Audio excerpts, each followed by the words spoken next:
Welcome, everyone. This is Pastor Bob, and it's time for our midweek message. And I want to apologize. The last couple of weeks, I had not done a message, and that was because we took 10 days off and went on vacation. And it was nice. We went down to Orlando. It was kind of a family vacation with our adult kids and our foreign exchange student who comes back to visit us every couple of years, and one of our son's friends. And we went down to an area of Orlando that we went to years ago. And a couple things happened during this that are leading to my message today. First, we had a whole lot of time to think. We drove down. We took it over 2 days. The kids took their own car and did it in one day. But we took it over 2 days, so I had about 14 hours to think and to pray and to listen to podcasts. And I decided to catch up on some history. I'm a big history buff, and recently, I haven't had a whole lot of time to indulge in that endeavor, so I took some time and did some deep dives into history, different eras, different regions of the world, and that was kind of nice. But what really got me thinking is we got down to the Orlando area that we always go, and we kept getting lost. Now, I'm a big user of maps, sometimes Waze, and we kept getting lost because maps kept taking us the wrong places. And as we arrived there, it was interesting because nothing looked the same. It only been 6 or 7 years, and everything looked different. Hotels that were kind of like landmarks were new brands that had additions. Roads were going different ways. Areas that were just empty before are now built up. And we realized that so much had changed that maps had not caught up with it. And that, in between that and my thoughts on the drive and my studies of history reminded me that that's what life is, change. Life continually changes. Matter of fact, there's a famous saying, I don't know who I can equate it to, but I'm sure you've heard it. The only constant is change. Jesus himself brought in a whole big thing of change, religionally, societally, spiritually, and he warns people you can't take old wine and put it into new wineskins, and so on and so forth, and talks about change quite a bit. And change is something that is hard for many of us.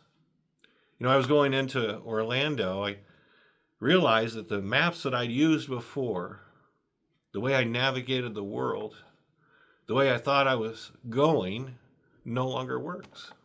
It doesn't fit the landscape in front of me anymore. And in many ways, that's what change does to us. We kind of feel lost or, God forbid, irrelevant, or like that change has left us behind, and the roadmap we thought we had to make sense of the moving forward no longer works. And that's a rather disconcerting feeling. I imagine we feel lost, just like I did.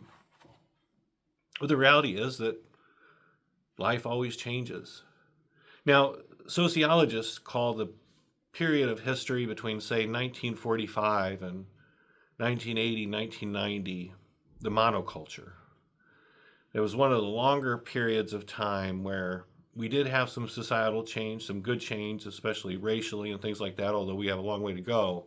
But for a whole, they call that segment a monoculture because expectations, gender roles, how society operated, the way businesses operated, unions and pensions, and all that stuff remained fairly constant during that period. Now, there was some societal change, yes, but as a whole, they call that the monoculture because it was one of the most stable periods in human history where we had very little change. Now, you may agree with that, you may disagree with that. That's just what some sociologists have coined that segment, the monoculture. Well, anyway, we, as you know, don't live in the monoculture anymore. We're a very diverse culture with very diverse views and multiple nationalities and ethnicities and races and worldviews, and society doesn't look anything like it did a long time ago. Matter of fact, a lot of the institutions that we used to rely on, the stable rocks of our culture, from the post office to Amtrak to government, we no longer have the trust in those, and many of them are failing. So a lot of us feel like we're swimming in uncertain waters. But the reality is, change is constant. Some change is good, some change is bad. Some of us handle change better than others. I used to like change, and I find as I get a bit older, I'm not as comfortable with change. I guess it depends on what it is. That's highly contextual, but I know that it doesn't come as easy as it used to. But what I realized, and what I think that might be helpful to all of us navigating the world that we live in, and that's the reality, we have to navigate the world we live in, not the world as it was, is we have to place our faith, our trust, our value, and the way we navigate the world into something that is concrete, something that's permanent, something that may instigate change but will walk us through it, and that permanency is God. Let me share this scripture with you. This is Psalms 18:2. The Lord is my rock, my fortress, and my deliverer. My God is my rock, in whom I take refuge, my shield, my horn of salvation, and my stronghold.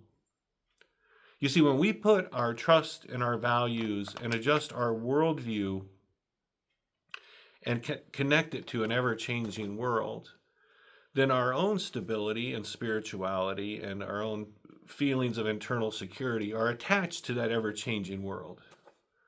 But when we attach ourselves to that which is permanent, that which is eternal, that which is God, then regardless of what's going on around us, we remain secure.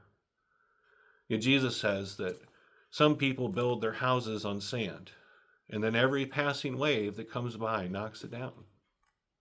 But he warns us, he says, I want you to build your house on a foundation of rock. God is our rock. And when God is our foundation, and we develop a spirituality strong enough to be connected to God, Jesus says, I am the vine, you are the branches. Without me, you can do nothing. When we have that connection to God, and our foundation is that rock, then we no longer feel unstable or nervous. A famous pastor once said that having a deep connection with God develops a peace that surpasses understanding, which is a quote directly from Jesus. And he said, here's what this means. Peace isn't a life absence of storms. It's peace even in the center of it. And it could be stretched to include a peace is not a life without change or a life absence of change, but peace even amongst change. Everything changes. Our bodies change. Our kids grow up. Villages and cities, and they change and shape, and neighborhoods are built, and businesses come and go, and some cities like Toledo decline. I mean, everything changes. But when we place our heart and our trust and our values into that which is permanent, that which is solid, that which is enduring, I mean, empires rise and fall, yet God is still God.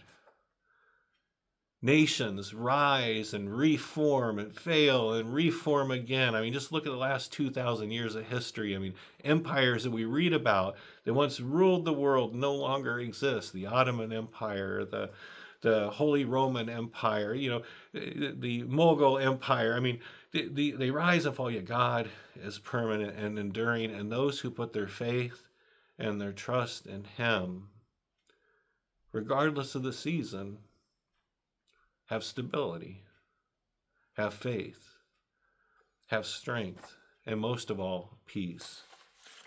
Let me just share this passage with you just one more time, and I'll close with this. The Lord is my rock, my fortress, my deliverer. My God is my rock, in whom I take refuge, my shield, my horn of my salvation, my stronghold. Jesus says we're to be in the world, not of the world. That means we can be in the world, we can enjoy it. We can go to movies, we can go to restaurants, we can let our kids go to school. We're in the world, but we're not of it, meaning our substance, who we are, is of God. Jesus says that we are adopted through him as children of God.